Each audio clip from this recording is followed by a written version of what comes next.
হরি হরি, রাধে রাধে। জয় গোপাল সোনা, জয় তিরুপতি দেব, জয় ঠাকুর, জয় মা, জয় স্বামীজি, জয় শুভসংঘ, জয় মা সরস্বতী, জয় গুরুদেব। ভোগ দর্শন করুন বন্ধুরা, ভোগ দর্শনে দুর্ভোগ কাটে। একটু পরে সব ফুল ছড়িয়ে নেব। চাউমিন বানালাম, নিবেদন করেছি। এর মধ্যে আদা কুচি, বিট, গাজর, ক্যাপসিকাম, আলু, কাঁচা লঙ্কা সবই আছে।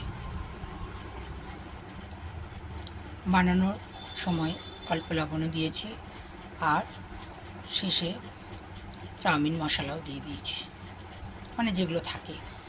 টমেটো সস দিয়েছি, আর এই যে শসা টমেটো কেটে দিয়েছি। আপনারা চাইলে গোলমরিচগুলো একটু অল্প ছড়িয়ে দিতে পারেন, আমি এখানে দিইনি, বলে দিলাম আর কি। গোবিন্দের রাধারানীর যখন যা ইচ্ছে হয় আমাকে দিয়ে করিয়ে নেয়। বন্ধু তো আলাদা একটা জোর আছে, জানেন তো, বন্ধুত্বের উপর একটা জোর খাটে, খুব আদরের সম্পর্ক। হরি হরি, রাধে রাধে। ভালো থাকবেন বন্ধুরা, আনন্দে থাকবেন, সুস্থ থাকবেন এবং শান্তিতে থাকবেন। শান্তিতে থাকাটাই হচ্ছে সব থেকে বড় কথা।